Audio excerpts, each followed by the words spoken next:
Eh bien, bonjour à tous et à toutes, j'espère que vous allez tous et toutes bien. Aujourd'hui, on se retrouve pour le cinquième épisode de Rookies. Et aujourd'hui, on est avec un petit invité plutôt fort intéressant qui s'appelle Kezia Ekissi, je prononce bien. Ouais, c'est ça, Donc parfait. voilà, donc t'es un jeune basketteur 2004, c'est ça? C'est Donc ça. ça va, une plutôt bonne génération dans le basket en France. Mm, Et mm. du coup, voilà, comment on va faire ton interview? On va parler du coup de toi, après de ton sport en général, et après de ton avenir. Donc, est-ce que tu peux rapidement te présenter, voilà, savoir un peu qui tu es dans ce monde du basket? Ok. Bah, salut, moi c'est Kezek ici. J'ai du coup 20 ans, je suis dans le début d'année 2024. Du coup, voilà, j'ai déjà 20 ans. Ça fait depuis que je suis super petit que je fais du basket. Je crois que j'avais à peine l'âge de marcher que j'ai commencé. Et donc, en fait, j'ai connu ça toute ma vie. J'ai commencé dans le sud. De base, je suis du sud de la France. Ok. Et je suis rentré très tôt dans le cursus du centre de formation sport-études, etc. Donc, avec le pôle Esport. C'était à 13 14 ans. J'ai fait le centre de formation de Foss à partir de mes 15 16 ans. J'ai fait 2 ans là-bas et ensuite je me suis retrouvé ici à Cholet. Donc je suis vraiment parti du sud pour venir ici à Cholet. Pour ceux qui connaissent pas, c'est vers Nantes. Et puis voilà, là ça fait ma troisième saison que je suis ici à Cholet. J'évolue en espoir, c'est ma deuxième année. Et puis voilà, je suis content d'être ici. C'est plutôt cool. Et pour les personnes qui connaissent pas trop le basket et en France, Cholet, c'est un club qui fait partie de la Pro A, c'est ça? On appelle ça comme ça? C'est ça. Ouais, ça. Ça fait partie. Enfin, anciennement c'était Pro A, maintenant c'est avec les partenaires, ça Ah oui, s'appelle la Betclic Elite. oui, Betty League, ouais, ouais, bien Betclic sûr. Elite, mais maintenant, enfin, on continue de dire Pro A, quoi, pour se comprendre. Et c'est du coup c'est quand même un gros club et voilà, je vais poser plein de questions, on va dire un peu pour les personnes qui connaissent pas trop, mais même je pense qu'il y a des personnes qui sont fans de basket. T'inquiète, il faut. Il y a plein de personnes qui sont fans de basket et qui, je pense, ne connaissent pas trop le basket Hum, en France. hum. Euh, en France, à partir de la Pro A, tout le monde est professionnel. Ouais, même en dessous. Même en Même dessous, en t'as dessous, des gens ok. qui sont. En fait, t'as la Pro A, c'est la division 1, la Pro B, division 2, et après, ça part sur. Ça s'appelle National. National 1, National Ok. 2, National 3. Plus tu descends, plus ça baisse en division. Mais t'as des gens qui sont payés en National 3. Donc, c'est de la division 1, 2, 3, 5, tu vois. D'accord. Ouais, donc c'est vraiment. Donc, c'est ça. Mais en tout cas, qui est reconnu professionnellement, on va dire que tu es joueur pro. C'est à partir de là, N1, si je dis pas de bêtises. Ok. N1, Pro B et Pro A. Ah oui, donc même par rapport, alors même si la comparaison est un peu nulle, mais par rapport à un sport comme le foot, ça commence quand même aussi très tôt, quoi, en France, là. Ouais, c'est ça. Donc Après, je sais c'est. que le foot, tu peux même gagner de l'argent bien plus tôt. Oui. En tout cas, en termes des divisions. Mais ouais, c'est à peu près ça. Il y a pas mal de divisions où tu peux être considéré comme professionnel, on va dire. Et du coup, on va parler un peu de ton basket. Alors, de ce que j'ai compris, non, je vais dire une bêtise, j'allais dire t'es pivot, mais non, t'es pas pivot. Non, du tout, du tout, Non, du tout. oh là là. Oh, c'est. Du tout. Ah, Alors, moi, les postes, vraiment, je connais rien. Donc bah, t'inquiète. moi j'ai un pote, il m'a dit que par rapport à ton poste, parce qu'il est vraiment fan d'NBA, du coup, je lui ai demandé de faire un peu une petite analyse. Et il m'a dit que par rapport à ton poste et les stats que tu as emmené, tu es quand même un joueur plutôt intéressant. Et si je me trompe pas, surtout au niveau des rebonds, c'est ça? Non, pas tant que ça. Non! Pas tant que ça, je t'avoue. Pas tant que Ok, ça, je bon. t'avoue. Mais pas de souci, pas de souci. Je vais t'expliquer. En Ouais. gros, moi, je suis ce qu'on appelle un combo garde. C'est poste 1-2, donc Ah, meneur ok. et arrière. J'ai beaucoup joué meneur. On va dire, en tout cas, jusqu'à mes 17 ans à peu près, j'ai joué principalement meneur. Et quand je suis arrivé ici à Cholet, j'ai décalé sur le poste 2. Donc ça fait que ben, je suis capable de faire les deux, plus ou moins maintenant. Et donc, on va dire que notre responsabilité, c'est un peu d'organiser l'équipe, mettre de l'ordre dans le jeu. Et c'est nous un peu les maestros, on gère le tempo. Et maintenant, il y a une grosse dimension aussi offensive. Et non, je t'avoue, au rebond, Ok, c'est pas, on va bah. dire que c'est pas notre rôle. C'est pas notre rôle, on va Bon dire, bah principal en tout cas. je vais engueuler mon pote parce que vraiment il m'a dit ouais il a des parce que bah, on a regardé tes stats et tout ça et bah c'est vrai que moi j'arrivais pas à lire et il m'a dit non que t'avais plutôt des beaux rebonds. Bon, bah je lui dirais bah écoute bah peut-être t'en as des bons Pas de mais souci, pas de souci, pour les t'inquiète. personnes qui Non, connaissent pas le basket. c'est assez. Ok, Non, non, non, on va dire que c'est pas un secteur ok. où vraiment c'est exceptionnel, quoi. Mais du coup, tu viens de nous dire que bah, tu étais un peu le maestro de ton équipe. En tout cas, c'était un peu ce qui te faisait kiffer dans le basket. Et en parlant de ça, t'as des idoles. Est-ce qu'il y a vraiment un peu le cliché t'as regardé un certain joueur à la télé et c'est là où il y a eu le déclic. Tu t'es dit, voilà, bah, j'ai envie de devenir. J'ai envie de dans le Euh, basket. non, j'ai commencé à regarder des joueurs, enfin, en tout cas spécialement, et m'intéresser aux joueurs très tard. J'ai commencé le basket parce que bah, mon père en faisait, du coup, j'ai commencé à en faire et puis j'ai kiffé. Avant, je jouais au basket juste parce que j'aimais le sport. J'étais pas forcément un gros passionné, on va dire, à regarder tous les matchs et tout. Puis j'ai vite compris que bah, pour s'améliorer, il faut regarder ceux qui ont réussi. Et du coup, bah, j'ai eu mes sources d'inspiration, mais bien plus tard. On va dire que de ceux qui jouent encore actuellement, dont j'essaie de m'inspirer le plus, il y a, euh, il y a Russell Westbrook, pour toute la dimension physique qu'il apporte. Anthony Edwards, euh, incroyable ce qu'il est en train de réaliser. Il est polyvalent et il sait tout faire à peu près, tu vois. Donc c'est le type de joueur que je veux devenir. Et du Steph Curry, bah, pour l'aisance sur le terrain, etc. Puis après, bah, il y a les inspirations, tu vois, de ceux qui ont arrêté de jouer, mais ça revient assez souvent. Ouais. C'est assez souvent, tu vois, les mêmes joueurs, Jordan, Kobe, Iverson, tout ça, Les quoi. grosses références, quoi. Exactement. Mais, mais, Exactement. mais du coup, dans les joueurs que t'as cités, c'est quand même pas les joueurs, entre guillemets, pas les joueurs les plus impressionnants, mais des joueurs qui, bah voilà, bah, comme t'as dit, qui sont plus dans le boulot, dans le physique et tout ça. Enfin, je veux dire, c'est pas, bah, même si c'est bah, des joueurs très connus et y a aucun problème là-dessus, mais c'est pas les joueurs, entre guillemets, qui vont faire les highlights les plus incroyables et tout. Donc, t'es vraiment, on va dire, dans cette dynamique de. Actuellement, Russell Westbrook, effectivement, ouais, c'est un peu. Ça l'a été pendant longtemps, hein.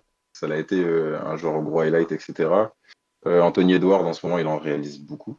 Oui. Beaucoup quand même. Il est beaucoup sous la lumière des projecteurs. Et puis Steph Curry, Bon, oui, ouais. ça reste Steph Curry quand même, Oui, tu ouais, vois, on lui, va lui, je dire. l'enlève un peu, ouais, parce que oui, c'est sûr que. Mais effectivement, Russell Westbrook, ce que j'admire toujours chez lui, c'est quand on regarde les vidéos, etc., c'est la positivité, l'énergie qu'il apporte à l'équipe.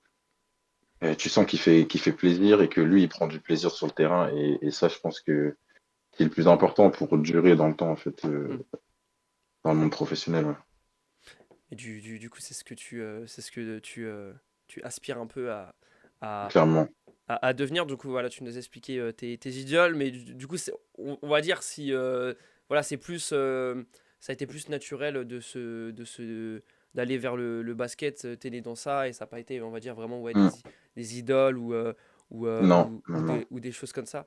Donc, bah, c'est très intéressant. Et à quel moment ça s'est aussi fait progressivement ou il y a aussi eu un moment, un déclic où tu as vraiment eu l'espoir et d'être professionnel ou là tu t'es dit là moi je pense je peux faire une petite carrière ou ça s'est fait aussi progressivement. Euh, Ça s'est fait. Non, je pense qu'on a tous eu un peu ce déclic. Tu vois, ceux qui ont commencé très tôt, on a tous un peu eu ce truc de bah, avant, c'est vraiment un jeu, tu joues avec tes copains, etc. Et puis voilà, C'est le playground. tu peux être fort, mais tu penses pas forcément. Et puis ouais, voilà, vers tes 12 13 ans, on te commence à parler ben, de tout ce qui est circuit semi-pro, sport-études, etc. Tu es approché par justement par des sports-études, tu as tout ce qui est présélection dans ta région et tout. Donc là, commence à avoir la dimension professionnelle semi-pro qui arrive dans ta vie. Et c'est là où tu commences à te dire, OK, il y a peut-être quelque chose à faire, quoi. Ouais, Ouais, donc c'est venu comme ça, vers 12 13 ans, ouais, plus ou moins d'un coup, en fait, et d'une saison à l'autre. j'ai une question que quand on n'est pas trop dans le basket on se pose Mhm. souvent. C'est que bah le basket c'est un sport où il faut forcément être après bien sûr bon je connais tout il y a toujours des fans ennemis qui disent non mais tous les gabarits peuvent jouer et tout bon même si en Mhm. soi il faut quand même forcément être plus grand que la moyenne. Bon même si bien sûr il y a par exemple Mhm. Il y a des exceptions, toujours. Tony Parker c'était pas le joueur le plus grand et pourtant Non. il a fait une carrière incroyable. Il y a Mhm. plein d'exemples comme ça mais du coup est-ce que, en fait, comment ça joue dans le sens où, bah, à 12-13 ans, tu sais que tu as un bon niveau, mais est-ce que, entre guillemets, c'est un pari de savoir si physiquement tu vas suivre? Ouais, clairement, clairement. Ok. Il y a énormément de cas, et je pense que tous les basketteurs qui sont passés par les sélections, etc., on en connaît énormément. Des gars qui étaient grands déjà à 13-14 ans, tu vois, qui se sont développés assez rapidement, ou alors qui étaient un peu plus costauds que les autres, et qui au final, bah, ça n'a pas suivi en termes de technique, ou alors le mental n'a pas tenu non plus. Euh, donc il y a beaucoup de... Enfin, c'est une question de pari toujours, tu vois. Et t'en as Mhm. où tu paries très tôt et puis au final, ça se passe très bien et puis ça continue, quoi. Mais effectivement, ouais, il y a toujours ce truc où tu peux pas savoir entre 12 ans et 18 ans ce qu'un gamin il va devenir en soi. Et Et t'en as beaucoup aussi qui sont passés bah, du coup sous les radars parce que physiquement ils avaient rien d'impressionnant, etc. Et puis qui ont continué à travailler et qui ont explosé plus tard, quoi. oui, donc c'est, comment dire, par rapport à des sports plus qui jouent entre guillemets moins sur le physique, ou qui ont une palette physique plus large, c'est un sport où entre guillemets c'est pas linéaire quoi. Je veux dire, il y a un mec qui peut exploser à 18 ans comme un mec qui a explosé déjà à 12 et ça continue quoi. C'est ça, clairement. Donc, Clairement, clairement. Et on l'oublie beaucoup, parce que ben, maintenant, on voit de plus en plus de gars qui percent super tôt. Je ouais. pense que ça a surtout commencé bah, là avec Théo Malédon et Kylian Hayes, tu vois, qui ont intégré les pros, ils avaient moins de 18 ans. Et là, bah, du coup, de plus en plus, moi, des gars de ma génération, en 2004, il n'y en a plus beaucoup qui jouent en espoir. Enfin, il y en a beaucoup qui jouent en espoir, mais il y en a énormément qui sont déjà passés du côté pro, etc., qui sont Ok. amenés en jouant en pro assez vite. Et ouais, en fait, ça se fait de plus en plus tôt. Les gens, dès qu'ils peuvent percer de plus en plus tôt, les portes, elles s'ouvrent. Et ouais, effectivement, bah, du coup, c'est en pari, tu vois. T'as des fois où ça se passe bien, des Ouais. fois où d'autres moins, quoi. Et ça, Mais ça, on perce de plus en plus tôt, on va dire, dans le basket aussi, tu vois. et, Ça se rapproche du foot. ça t'a créé des moments de doute des fois De fou, ou ouais. Parce que énormément, énormément. Disons j'ai jamais fait partie, tu sais, de ceux qui ont été sous la lumière des projecteurs, hmm, pour diverses raisons, tu vois. Comme je t'ai expliqué, j'ai commencé du coup les sports-études à 13-14 ans, parce qu'on appelle les CID, précises et tout, et c'est en gros, c'est les meilleurs joueurs de ta génération qui font des tournois et qui à la ok. fin font une espèce de gros tournoi pour savoir qui va rentrer à l'INSEP. Tu connais l'INSEP? Oui, bien Ouais, ouais. sûr. Pour ceux qui connaissent pas l'INSEP, c'est Ah oui. le gros sport-études basé sur Paris, en fait, où tu as je sais pas combien de sports et tous les meilleurs sportifs de France sont en formation là-bas. Et du coup, ça, j'ai même pas passé la première phase de sélection. Ok. Ah Et oui, ça donc se faisait en plusieurs fois. Donc, j'ai vraiment pas passé la première ah phase de ouais. sélection, je ne l'ai même pas faite. Je ne suis même pas passé. Ok. Et Ensuite, c'était à quel âge que ça s'est passé? c'était à 14 ans. C'était à Ok. 14 ans. Oui, donc ça remonte quand même un peu. Ouais, ouais, ouais. Ensuite, quand tu sors du pôle espoir, c'est sur 2 ans au basket, il faut trouver un centre de formation. Centre de formation, j'ai fait, je crois que j'ai dû faire peut-être cinq tests. Je suis allé dans cinq centres de formation. Je suis monté jusqu'à Dijon, alors que moi, j'étais dans le sud. Ok. J'ai envoyé je sais pas combien de mails avec le CV sportif, etc. Que des refus. Donc, un peu par dépit, on va dire. En tout cas, c'était ma dernière solution. Je suis allé à Fos-sur-Mer, le centre de formation de Fos-sur-Mer, là où je jouais déjà en fait en U15. Ok. C'est un Donc, j'ai peu. fait 2 ans là-bas. Ça s'est pas super bien passé. Et, tu sais, en plus, année Covid, j'ai eu une blessure, etc. Enfin, beaucoup d'éléments qui ont fait Ah que oui, ça ok, s'est pas ouais, super c'était bien vraiment passé. galère, quoi. C'est ça. Et à la fin de cette deuxième année, alors qu'on a 3 années en U18, je dis au coach et tout que moi, je veux pas rester. Et sauf qu'à ce moment-là, j'ai pas de club. Je ne sais pas où est-ce que je vais, en fait. Je sais que je veux pas rester à cet endroit-là, mais Ouais. j'ai pas de suite, en fait. Et tu vois, par le biais d'un ami, etc., je suis venu faire des tests à Cholet.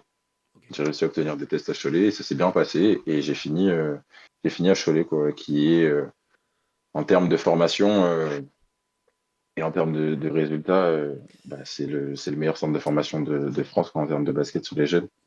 Donc, ouais, je je suis passé d'un coup comme ça à Cholet, je m'y attendais pas du tout, hein, je Ok, t'avoue. c'est une super Et en histoire. fait, ouais, surprenant, franchement, même moi, tu vois, j'en suis encore. C'est des choses qui se sont alignées et j'en suis vraiment reconnaissant. Mais ouais, j'ai jamais été, tu vois, sous les feux des projecteurs où tu as des gars qui sont repérés à 14 ans et puis tout continue comme ça et puis tout se passe bien. On va prendre le cas de Wemby parce que c'est celui dont on parle Oui, le plus souvent. Le gars, déjà super grand et puis il a continué à se former, etc. Et puis tout s'est super bien passé parce ouais. qu'il a continué à taffer aussi à côté, quoi. Lui, c'est vraiment le 10 sur 10 pour l'instant, quoi. Mais, Incroyable. bah, on en parlera plus tard, mais bon, Ouais. t'as eu des très bons résultats dernièrement. Et donc, Cholet, c'était quand même un peu, comment dire, tu l'as vécu un peu comme la dernière chance, ou tu t'es dit une occasion en plus, allez, on va tenter. Alors, je m'y attendais vraiment pas. Je pense que justement, ça a joué en ma faveur. Parce que sur le coup, quand je venais faire les essais ici, j'ai pas du tout réalisé Ok, que je venais à Cholet. C'est-à-dire que j'avais pas de club, ça faisait 2 mois que juste je m'entraînais de mon côté, mais tu vois, pour moi, j'allais faire une saison où je m'entraînais de mon côté, et puis l'année d'après, j'allais tester d'aller dans un autre endroit. Donc, bah, j'ai mon contact qui m'appelle, qui me dit, voilà, tu as des essais à Cholet. Et à ce moment-là, moi, j'étais sur Paris, avec des amis, en train de m'entraîner, etc. Et donc, je viens, en fait, sur Cholet, c'était pendant une semaine, et, euh, et je viens, et je sais que à ce moment-là, avec le recul, je me rends vraiment pas compte, tu vois, que je suis à Cholet. Parce que avant tu m'aurais dit ça en U15, j'aurais dit, waouh, Cholet, tu sais que ben, t'as Kylian Hayes qui était là-bas ouais. quand j'étais en U15. Ça a sorti un nombre de joueurs pas possible. Et donc je viens quand même, je réalise pas, je m'entraîne et ça se passe super bien parce que ben, j'ai pas de pression et tout, tu vois, je capte pas. Et, euh, et donc ils sont contents, ils me veulent, ils me signent et je rentre chez moi et là je me dis, ok, j'ai trouvé un club et je suis à Cholet. Et là j'ai eu une Ouais, dose de, t'as réalisé, un peu quoi. de, un peu de pression, tu vois, de me dire, waouh, Hmm. ok, d'accord, les choses commencent vraiment, on va dire. Mais c'est plutôt une bonne base pour commencer, Ouais, en plus ouais. à ton âge. Mais c'est quoi dans les. euh, en Pro A, c'est une moyenne d'âge qui est plus faible ou plus élevée par rapport à d'autres ligues en Europe aux États-Unis, ou on se situe comment? Euh, Ouais, en toute honnêteté, je pense pas qu'il y ait plus de jeunes que dans les autres ligues, au contraire. Parce que souvent les jeunes commencent sur, tu vois, la division 2 ou division 3, la N1, pour ensuite remonter les échelons. Tu vois, Ok, souvent ils sont prêtés. oui, Ils sont prêtés dans des clubs, bah, quand ça se passe comme au foot, hein, tu vois, prêtés en division 2, et puis si le taf est fait, ben, ils reviennent sur la division 1. Mais en vrai, il y a quand même il y a quand même pas mal de jeunes en vrai quand même en pro A. Ça dépend ce que tu considères jeune, tu vois. Mais là, je sais que par exemple, je te prends l'exemple de Cholet. Cholet, l'équipe, elle est beaucoup. Tu vois, il y a quelques vétérans qui guident la troupe, etc. Mais faut toujours. il y a énormément de joueurs en dessous de 25 ans ou qui ont 25 ans, Ok, quoi. oui, donc c'est plutôt jeune quand Et même. qui font le taf en plus. Ouais, Bien sûr. C'est en début de carrière, quoi, en fait. Ouais. ouais. Parce que contrairement à la référence dans le sport, on va dire c'est le football. Le basket, c'est quand même un sport où on dure plus longtemps, si je me trompe pas. Après, ça Ça dépend arrive de toujours, faire mais carrière jusqu'à 40 ans. Ça arrive.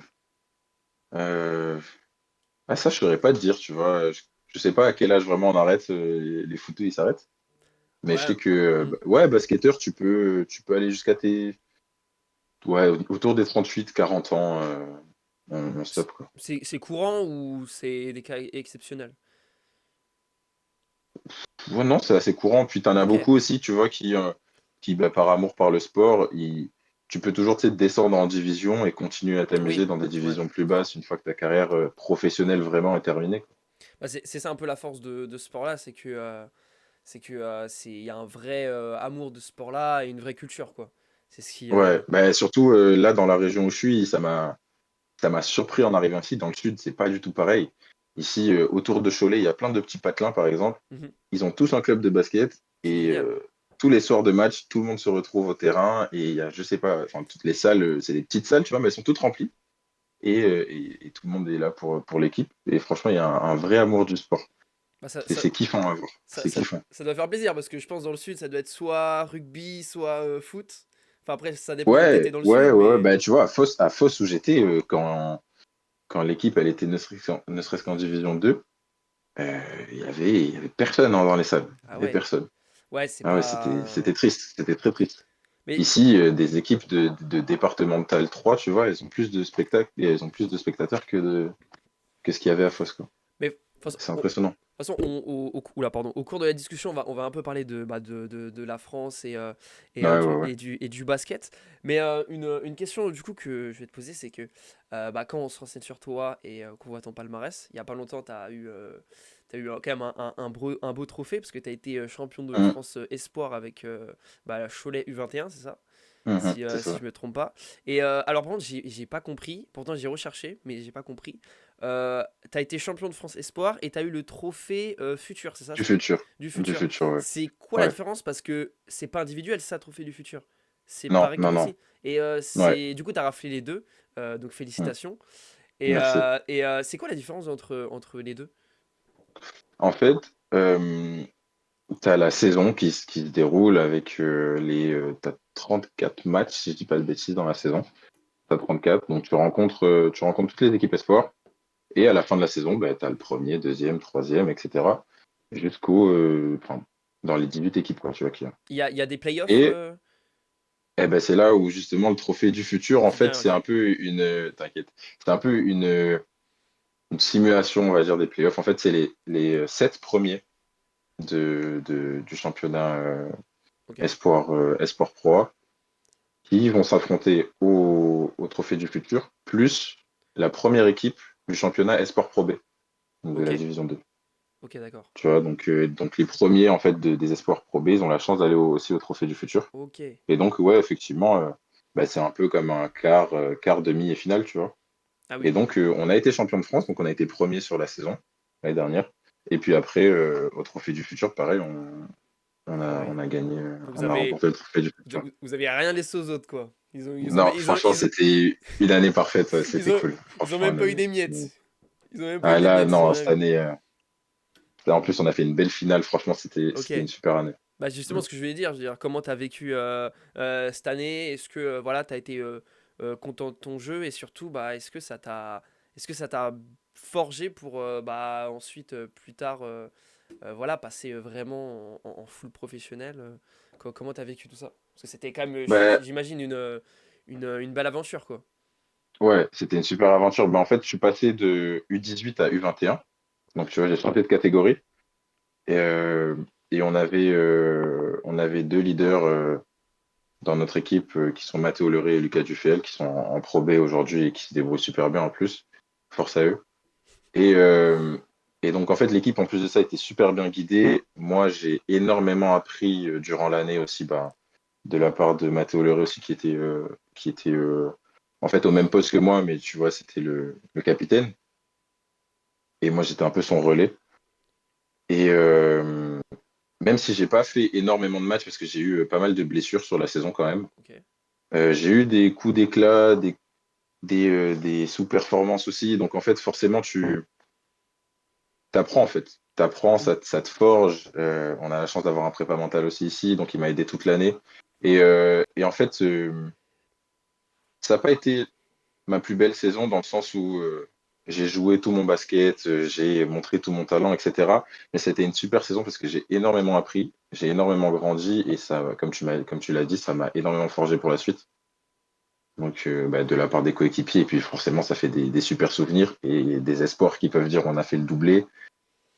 Et c'est rare, tu vois. Donc, C'est, c'est quand même quelque chose qu'on a le mérite d'avoir en, fait. en plus, c'est une vieille compétition quand même de ce que j'ai vu. Elle existe depuis les années 80. Donc c'est quand même Mm. un beau palmarès. Est-ce que si on, pour les personnes qui connaissent pas trop le basket, est-ce qu'on peut un peu le comparer à gagner la Coupe Gambardella? Je sais pas si tu connais, mais Non. bah la Coupe Gambardella, c'est bah en fait, ça c'est oui c'est ça en fait. C'est la meilleure équipe de formation en gros. Ok, bah ouais, en vrai, c'est un peu Ouais ça, donc tu vois. ça, donc Parce c'est c'est le meilleur centre de formation ouais c'est ça donc c'est des clubs en division 1 en France. Donc, ouais, ouais, c'est ça. ouais donc vous avez gagné la meilleure coupe de jeunes quoi on va dire en club. Ouais, Donc On va moi, dire que c'est ouais, voilà, c'est les trophées les plus prestigieux, en tout cas en termes voilà. de jeunes. Ouais, donc voilà, Ouais. donc pour les personnes qui nous écoutent et qui connaissent que le foot, c'est le dérivé de la coupe Gambardella. Donc bah, c'est un super palmarès. Et tu as Mhm. eu ensuite, l'après, il y a bah, du coup Cholet, vu que c'est l'équipe bah, qui a gagné. Et du coup, comme Mhm. tu nous as expliqué, c'est une des meilleures, si ce n'est la meilleure équipe de formation en France. Mais est-ce que tu as eu des contacts par d'autres équipes ou d'autres joueurs? Tu as eu des sollicitations après le titre ou justement Cholet, ils ont été très dans l'esprit bah, voilà, de vous garder, de vous canaliser et de continuer à bosser? Euh, j'ai pas cherché à aller ailleurs parce que je savais que j'allais rester ici pour l'année prochaine, donc pour cette année. Hmm. Donc j'ai en fait comme je savais déjà que j'allais rester à Cholet, j'ai même pas cherché à en parler ou quoi que ce soit et non, j'ai pas été contacté non plus. Parce que ouais, je pense que si les gens ils savent, tu vois, en tant que première année espoir, c'était la suite logique que je reste à Cholet, sachant que ça s'était assez bien passé. Et voilà. Mais non, pas forcément de contact extérieur. Déjà des agents aussi qui sont venus me voir, Ok. agents de joueurs. Mais des autres équipes, non, pas encore. C'était trop tôt, quoi. Ouais. T'as eu un mec qui vient de chez Arius Sport ou pas? Non? Ah mince, parce que j'ai bossé pour lui l'année dernière, c'est pour ça. Ok. Il est agent de joueur de basket, donc je sais pas, ça Ok. aurait été drôle. Non, non, non. Mais ok, ok, ok. Du coup, on va passer, on va dire plus à la partie sport, puis après Mhm. sur ton avenir, parce que tout le monde, je pense que tout le monde veut, là on commence à te connaître, tout le monde veut savoir un peu, bah voilà ce que tu vas faire. Mais du coup, on va commencer à parler, on va dire plus de ton sport en général. La première question, c'est du coup, tu as fait toute ta formation et tu es en train encore de la faire en France. Mhm. Ouais. Ma question, c'est que il y a toujours. Alors désolé, je vais faire une longue intro pour ça, mais c'est que on a toujours on voit mal la formation en France. Elle a plutôt mauvaise image comparée à des pays comme bah, les États-Unis, parce que nous, voilà, on est moins dans le sport professionnel, on est plus dans le sport loisir. En plus, tu fais partie d'un sport qui est très, même peut-être, alors ça dépendra de ton avis, peut-être trop américain. Comment tu vois, quelle est ta vision de la formation en France? Et est-ce que tu penses qu'on t'a donné assez de cartes en main pour pouvoir te développer? Et avant, petite question de parenthèse, t'es à 100% sur ton basket, sur ta formation dans le basket, tu fais pas d'études en parallèle et ça n'a jamais été dans ça? Si, je fais des études à côté. Ok, Je fais des études à côté. On est un peu obligé. C'est un peu le contrat, tu vois, justement dans les centres de formation. Si tu fais bah, ta formation, tu dois faire des études à côté. D'où le truc de ok, sport-études. Alors, il y a des cas particuliers, comme des gars qui sont à 100% avec les pros ou un peu plus investis avec le club, avec le groupe professionnel, oui, qui n'ont pas le temps, du coup, de faire des études. Mais moi, à côté, là, je fais un BTS en management commercial. d'accord. Et parce que ben, sur Soleil, je t'avoue, il n'y a pas beaucoup d'études disponibles non plus. Mais voilà, en tout cas, je poursuis des études et là, si tout se passe bien, à la fin de l'année, je devrais avoir un bac plus 2. Donc c'est important Ce quand qu'on même souhaite, de ouais. faire des choses à côté. On ne sait jamais ce qui peut arriver. Surtout que ben, moi, j'ai connu une assez grosse blessure plus tôt. Donc je me suis rendu compte que oui, effectivement, les choses, elles pouvaient vraiment s'arrêter d'un jour à l'autre. Donc ouais, C'est une bonne c'est assurance, important quoi. quand même de faire des trucs à côté. Ouais, clairement. Et donc, ouais, c'est plutôt une bonne assurance. Et du Mm. coup, d'où ma question, c'est quoi ta vision un peu de la formation en France? Et est-ce que tu penses qu'elle est plutôt bonne ou voilà, qu'elle te donne toutes les cartes en main voilà, pour vraiment te développer à fond? Grosse question. Bah, je pense, ouais, c'est une bonne question, c'est une bonne question. Bah déjà, tu disais, enfin, tu demandais si le sport, si le basket, c'était pas un sport un peu trop américain. Forcément, ça vient, tu vois, c'est là-bas que c'est le plus joué, il y a la NBA, etc. On connaît tous la NBA et tout. Oui, Après, trop américain, pas forcément, parce que ben, tu le vois sur les compétitions mondiales, etc. C'est pas toujours les États-Unis qui gagnent, même si ça l'a beaucoup été. Actuellement, de nos jours, c'est beaucoup plus équilibré. t'as beaucoup de terres de basket aussi qui sont en Europe. T'as l'Espagne, la Oui. Serbie, etc. Et ça joue vraiment, tu vois, c'est du vrai basket. C'est une autre approche, peut-être plus tactique, un peu moins athlétique, moins dans le spectacle, etc. Mais je trouve ça tout aussi solide et c'est tout aussi important de s'en inspirer. Tu vois, tout à l'heure, on parlait des inspirations et tout. Et je regarde pas que des joueurs NBA, il y a des joueurs d'Euroleague et tout qui sont vraiment intéressants aussi à voir. Mais du coup, pour parler de la formation française, je pense que ça dépend en fait des profils des joueurs, des opportunités qui se présentent à toi. Je vais te prendre le cas de mon meilleur ami, par exemple, qui est Isaiah Sy. Il jouait avant en centre de formation, il était à Rouen. Ok. Et lui, ça se passait pas super bien en France parce qu'il n'arrivait pas à s'exprimer, etc. Et il est parti aux États-Unis. Et là, aujourd'hui, il joue en junior college. C'est une Ok. division, tu vois, après le lycée, là-bas. Et il commence à avoir des offres de division 1 et tout. Donc lui, par exemple, tu vois, le cadre des États-Unis, là, il l'a mis plus en confiance, etc., Oui. pour exprimer son jeu. Et aujourd'hui, c'est ce qui lui réussit. Et je suis content pour lui, tu vois. Et tu as d'autres joueurs où en France, il s'exprime très bien. Et tu as quand même la porte vers les pros qui est assez proche parce que tu as les pros et ensuite le centre de formation qui est juste en dessous. Hmm. Donc, souvent, on s'entraîne juste avant ou juste après. Les pros et les coachs pros suivent nos matchs quand même. Donc, tu as quand même ce rapport aussi, cette proximité en fait avec les pros là, qui est juste au-dessus. Parfois, tu peux être appelé pour les entraînements avec les pros Oui. aussi. Et bah, tu vois, c'est vachement proche, tu as quasiment un pied dedans.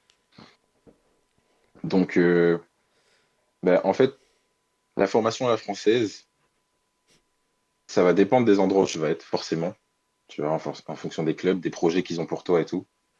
Mais ça reste quand même une très bonne formation. On a vu à Cholet, à Lasvel, etc. Tu as de plus en plus de jeunes qui Oui. sortent.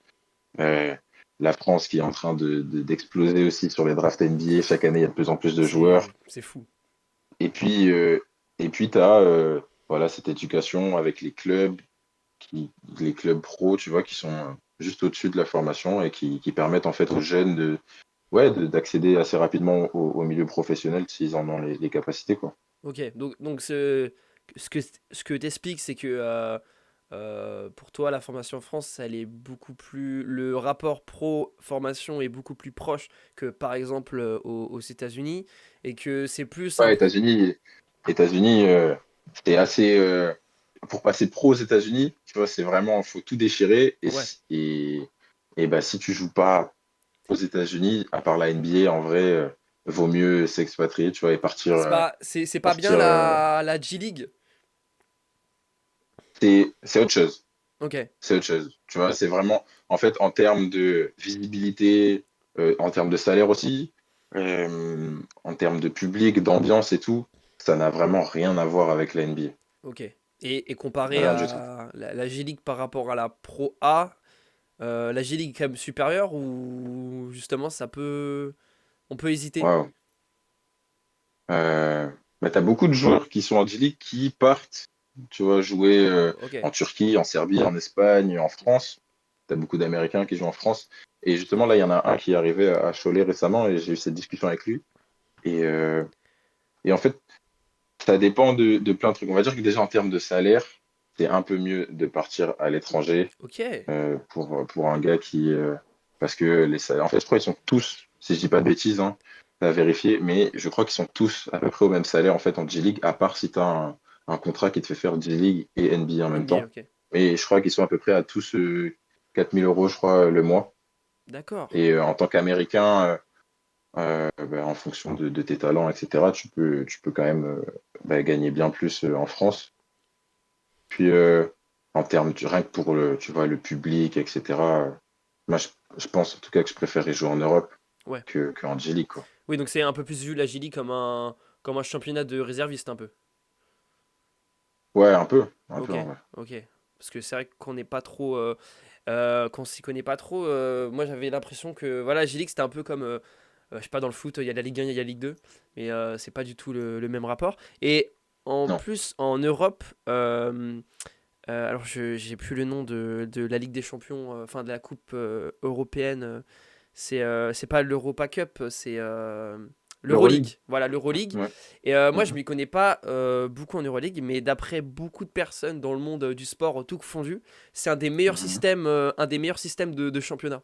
Ouais, Euh, bah c'est vachement comparé avec la NBA, tu vois. ouais, C'est deux styles de basket qui sont très différents. Euh, mais l'Euroleague, ça demande un niveau de précision, d'exigence et de concentration pour jouer à ce niveau hmm. qui est impressionnant. Tu vois, quand tu regardes, c'est propre, tout est bien ficelé, ça défend super dur. Alors oui, forcément, il n'y a pas des matchs à 150 points comme à NBA, tu vois, mais c'est le jeu Ouais, qui fait ça, quoi, aussi. il y a pas C'est c'est- de. c'est deux styles de jeu bien différents, mais c'est vraiment un niveau qui est impressionnant. Et puis au moins, il faut pas attendre 3 heures du mat pour regarder un match. Donc, Clairement. Et c'est souvent plus intéressant, en tout cas, à regarder. C'est moins long, il y a plus de bonnes actions, moins de défis. bon, Donc, bah là, pour tu nous tous vends ceux du rêve, là. qui... Ah, franchement, moi, je sais que je, tr- je trouve plus d'inspiration et ça me motive plus de regarder l'Euroleague Ok, que la NBA.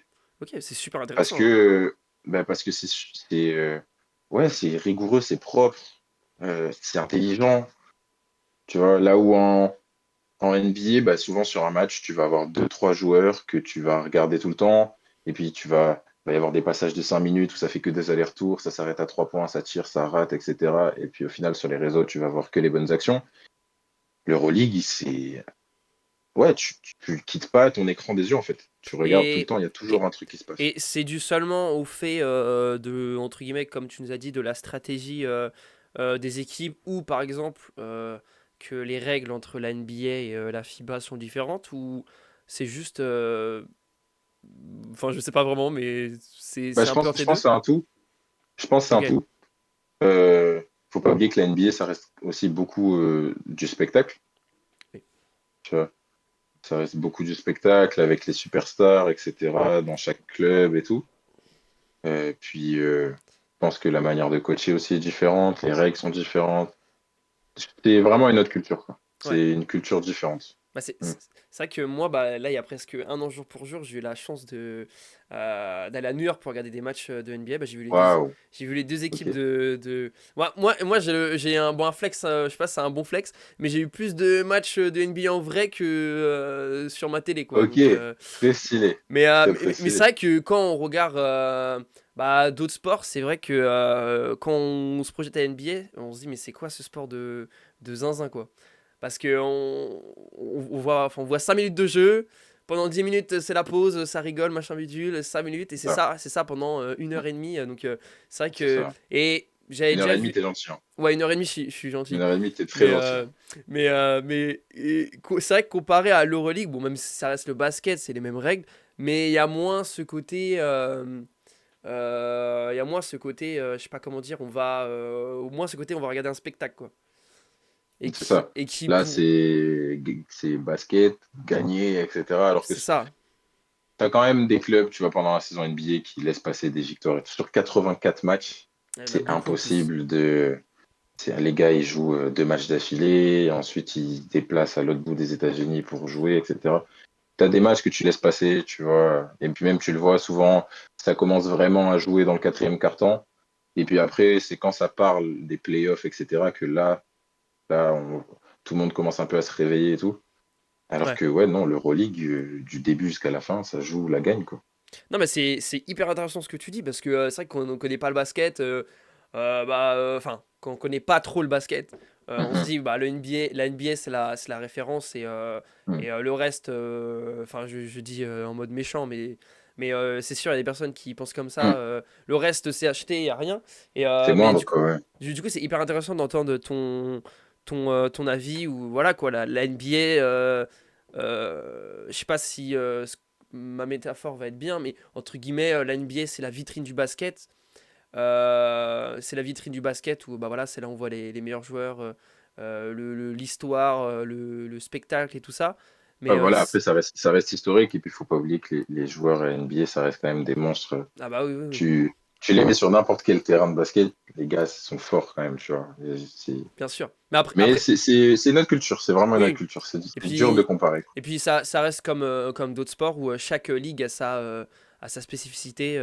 C'est Donc ça, c'est ce qui fait clairement. aussi un peu le charme de ces sports-là. Et du Mm. coup, bah, je voulais un peu enchaîner sur la NBA et la France. Là, je vais faire une question un peu crossover. Du coup, la France, bon, bah, on a une légende quand même qui est dans le Hall of Fame, Monsieur Tony Parker, donc c'est quand même Mm. assez incroyable. Et là, ces dernières années, bah, il y a quand même une bonne explosion. J'avais regardé les joueurs draftés. Je sais plus, mais quand on regarde sur les 5 dernières années, il y a presque la moitié des joueurs français, ils ont été draftés ces 5 dernières années. Donc il y a vraiment, bon, c'est pas une stat officielle, mais à vue d'œil, C'est à peu mais près ça, non, mais mais vraiment, euh, vraiment, c'est fou. mais Il y c'est clairement a ça. énormément de Français qui arrivent à accéder à la NBA ces derniers temps. Et franchement, c'est Voilà. cool de voir que. Et puis même, globalement, beaucoup plus d'Européens qui arrivent en NBA, en fait. Bah Et même c'est quand, cool que la NBA s'ouvre, en fait, au monde. c'est ça. Et même, je crois qu'on regarde Mm. enfin, j'ai plus le terme, le joueur de l'année, enfin MVP? le MVP, voilà. Ouais. Bah là, si on regarde les Bah dernières ouais. années, il y a plus beaucoup d'Américains, donc Ouais. Ouais, ouais. enfin, je vais dire ça fait plaisir, je sais pas, mais en tout cas, ça montre, voilà, que c'est un sport Et ça qui montre est, que ouais, le basket, c'est joué aussi dans d'autres pays, c'est quoi. ça, Et ça pousse à s'intéresser aussi aux autres pays. c'est clairement ça. Et du coup, d'où ma question avec bah voilà bah, Victor, Alexandre Sarr. Bon, c'est les deux, on va dire un peu euh, en jeune ou voilà. Ou bon, Victor, bah lui, il est vraiment Il est là. déjà Alexandre Il est Sarr déjà à Sarr qui est bien pressenti si Ouais, je dis pas de bêtises. c'est Puis ça. Nbayama, premier de la draft, c'est quand même bah, historique.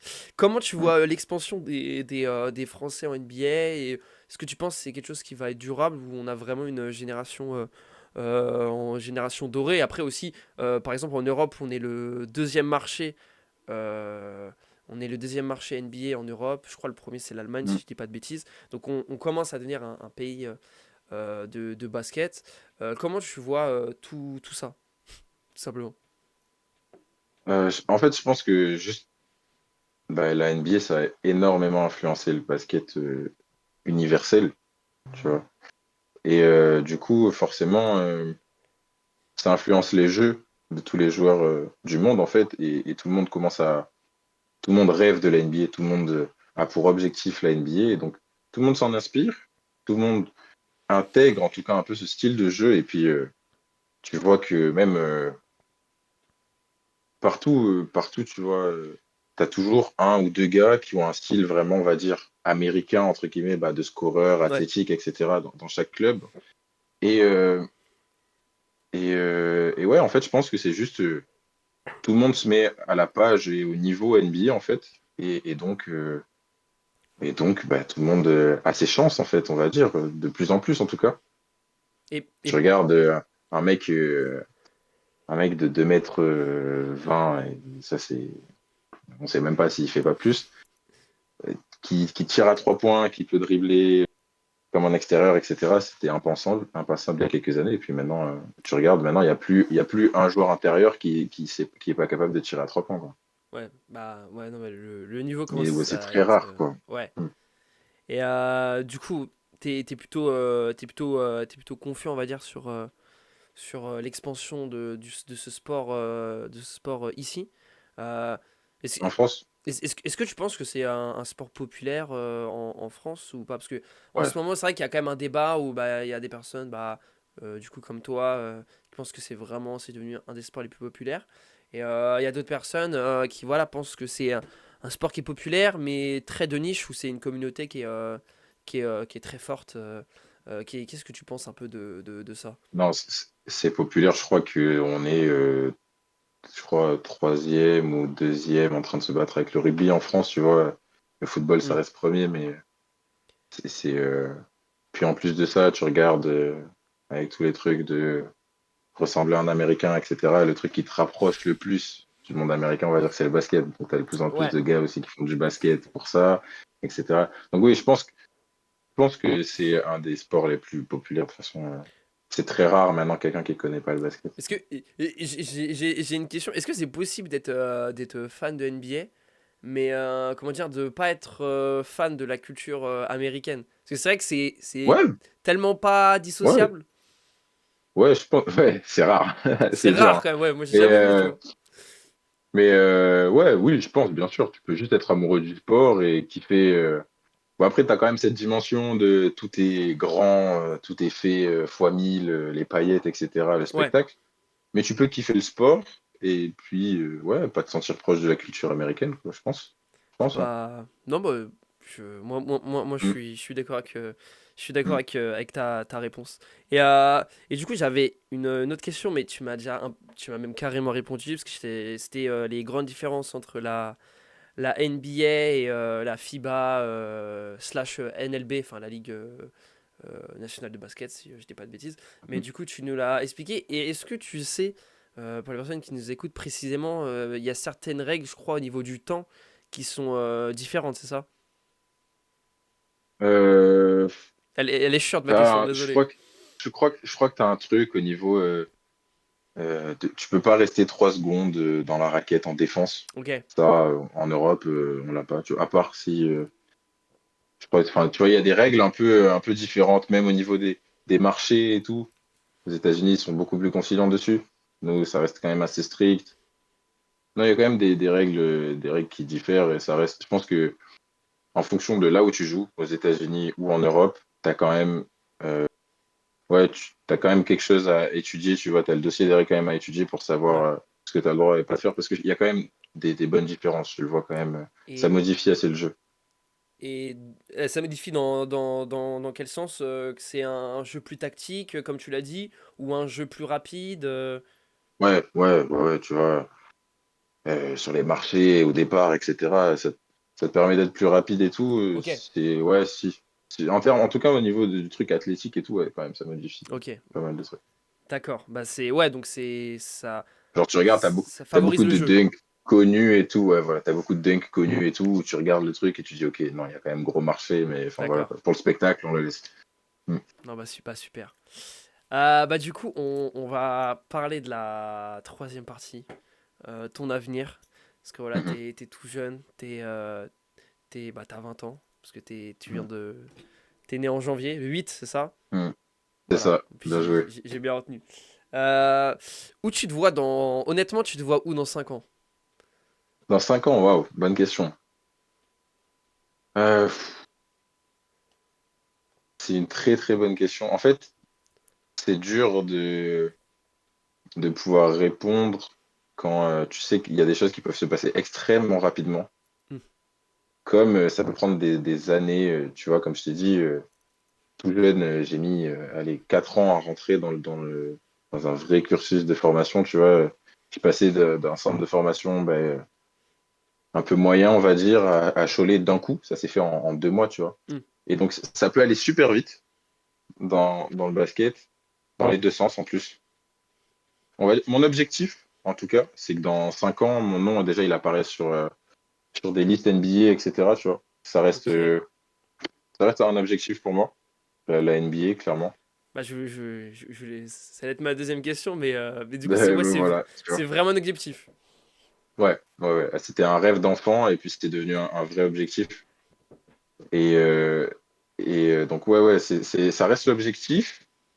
Si je continue de travailler et que je redouble d'efforts, en termes en tout cas de compétences et tout, oui, je m'y vois. Après, ben, les événements, les opportunités, etc., Toujours. tu peux pas forcément les prévoir.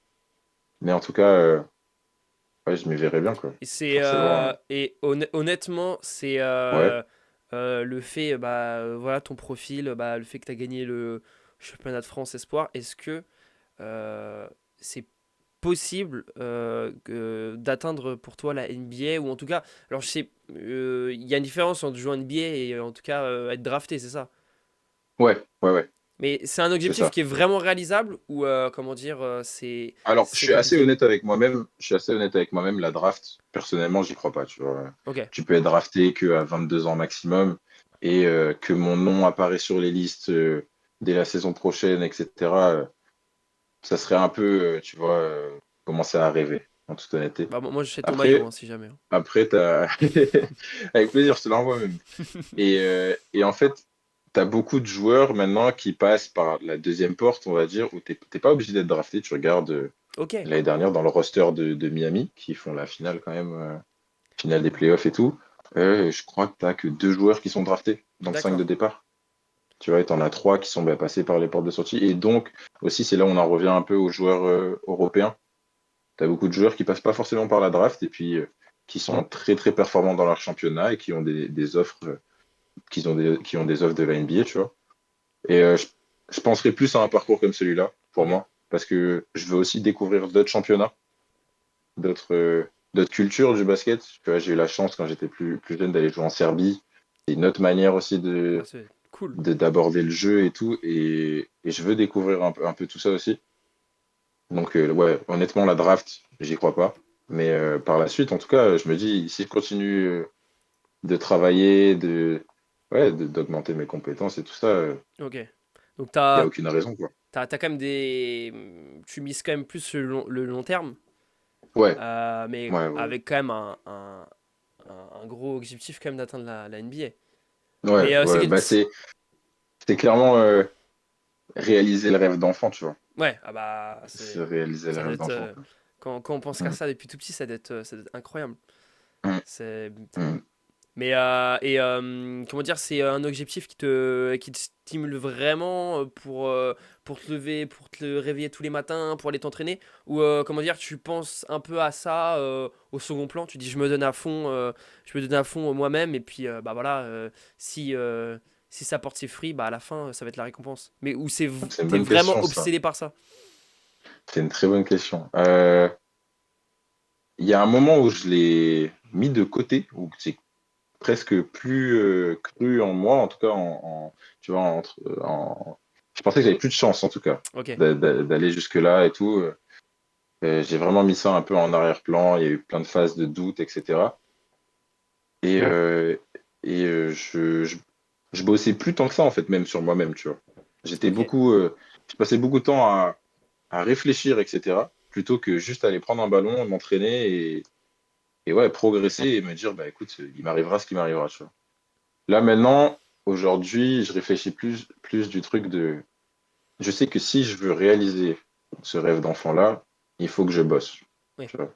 Mais c'est quelque chose qui, comme j'ai dit, ça arrivera si ça arrivera, tu vois. En tout cas, le seul truc auquel moi je dois penser aujourd'hui, c'est avoir le talent euh, et juste le mental aussi. Parce que c'est une grosse partie du jeu, même pour un sportif de haut niveau, tout simplement. Mais juste avoir le talent, les compétences et le mental ouais, pour être éligible à ce niveau-là. yes. Ensuite, ben, les choses, elles s'aligneront ou pas, ça c'est la vie qui décide, tu vois. Hmm, Mais je veux juste tout faire pour avoir ce niveau, me dire, je peux y aller. Et en tout cas, tout faire pour y aller. d'accord. Donc, Je laisse le truc faire. Mais je me concentre beaucoup sur l'instant présent, tu vois. Qu'est-ce que je d'accord. peux améliorer aujourd'hui? Comment est-ce que je peux être meilleur demain, etc. Je Bah, pense que c'est plus important de réfléchir comme ça parce que quand on pense trop loin, euh, c'est presque un peu plus du rêve qu'une.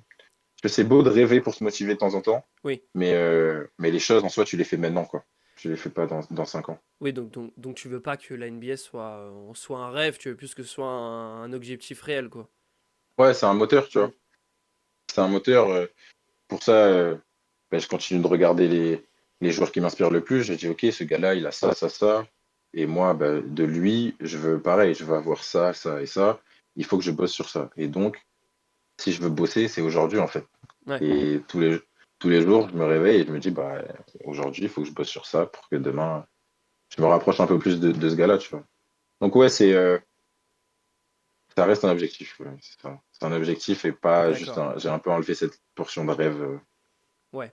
Bah je pense enfin après bon, je suis personne, mais Non, t'inquiète. je pense ouais c'est un peu mieux pour se concentrer vraiment sur sa performance et Mm, en parlant du coup tu as dit voilà de travailler pour demain mm. et voilà, cette saison-là cette année c'est quoi l'objectif? C'est vraiment bah, d'essayer de gratter ou de jouer avec les pros, de continuer, vous avez fait le doublé, de continuer sur ce Mm. doublé-là avec les U21. C'est quoi vraiment, comment tu te places cette année?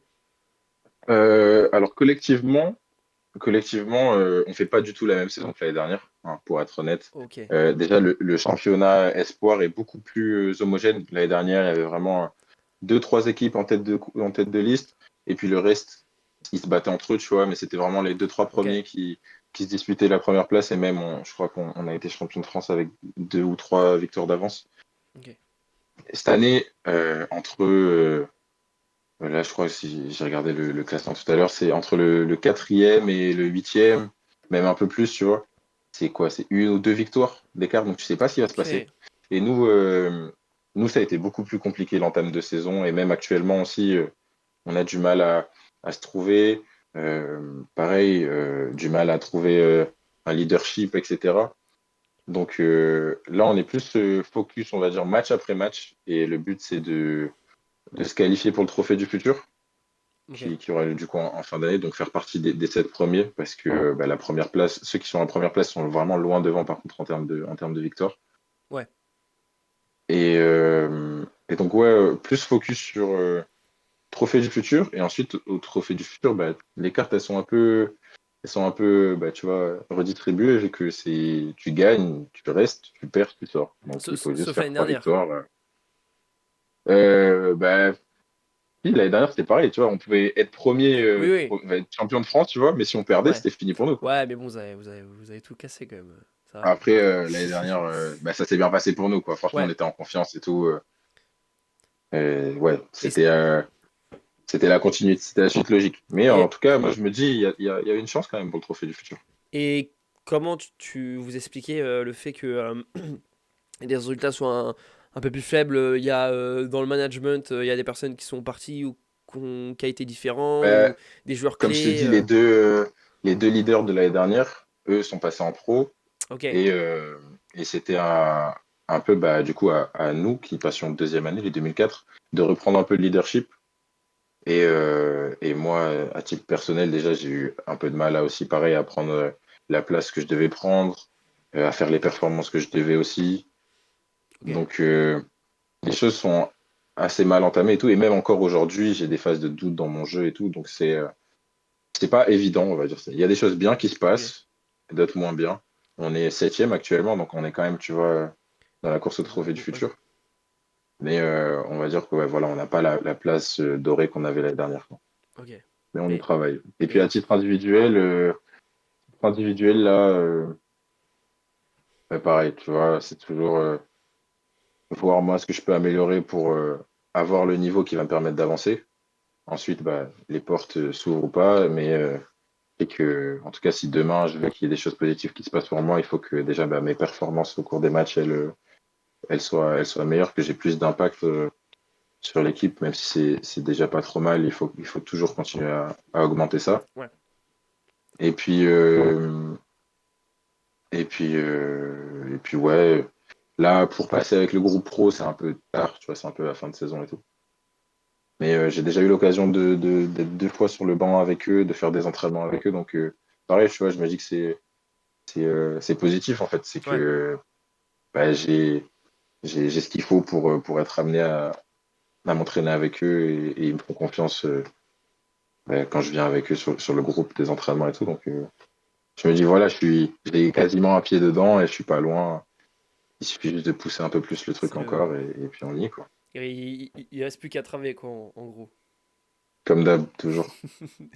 Bon, écoute, on en a appris beaucoup sur toi. Je sais pas si tu as quelque chose à rajouter ou si tu as un message à dire aux quelques personnes qui vont nous. Enfin, aux milliers ou non, quand même, j'abuse pas, mais aux On sait personnes qui jamais, on sait vont. jamais. Ouais, bon, ouais, j'aimerais bien, hein, mais enfin, toi aussi, je pense, mais voilà, c'était un petit message à leur dire ou à donner. Euh, Si j'ai un truc à dire, je pense, ça concerne surtout la santé mentale et le mental en fait en général. On parle souvent beaucoup de performance, de talent, etc. et tout. Et il y a beaucoup de choses qui influent sur les performances d'un joueur et tout ça. Et je pense que vraiment 80% de ça, c'est dû à du mental. Donc, s'il y a des sportifs qui écoutent, faites des choses qui vous permettent de juste d'être épanoui globalement hein, dans votre sport et à côté aussi. Et je pense que ça s'applique un peu partout en fait dans la vie, dans le milieu juste du taf ou quoi que ce soit. Mais ouais, pas que penser performance et tout. Je pense que les performances, c'est juste les conséquences en fait de notre travail plus de notre bien-être. Hmm. Ok. Bah, c'est un super message en plus que tu délivres, mais en plus, bon, t'as complètement raison. Puis même, pour les gens même qui sont pas dans le sport, en général, même dans la vie, c'est... Ouais, je Faut pense pas... dans la vie de tous les jours. Faut pas... Mais, bon, vous encore plus quand même, parce qu'il y a, il y a plus de pression. Ben, Euh, on est censé s'évaluer quoi. Ouais. c'est Mm, ça, mm. donc voilà. Euh, Si jamais on veut te suivre, te regarder ta saison, on fait comment? C'est assez compliqué. Les matchs ne sont pas toujours rediffusés. La plupart du temps, s'ils sont diffusés, c'est sur Squeak TV, Ok. Hmm. c'est ceux qui diffusent. Parfois, c'est sur les Facebook aussi des clubs. Ils diffusent en même temps. Après, tu as les résultats qui sont sur le site de la LNB. Ok. Je crois que tu peux le voir sur Flash Score aussi, ceux qui connaissent Ouais. l'application. Ouais.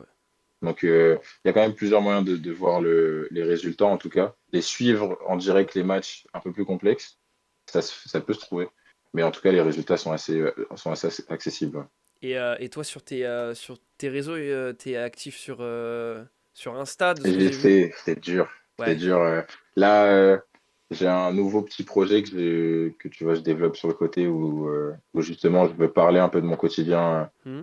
de sportif. On voit souvent, tu vois, des vidéos, des interviews bah, de sportifs qui sont en plein décollage et qui vont arriver au niveau, etc. Et on met pas souvent en lumière ceux qui, ben voilà, c'est un peu plus dur, il y a des phases de doute, etc. Hmm. Et du coup, c'est un peu ça que je veux partager pour, euh, pour juste dire que ouais, c'est OK en fait de prendre peut-être un peu plus de temps que les autres, etc. Et le plus important, c'est juste d'être dans le travail et d'être honnête avec soi-même aussi, Ouais. tu vois. Mais surtout d'y croire. Et du coup, c'est ce que j'essaie de faire. J'ai acheté une caméra et tout. Ah bah super.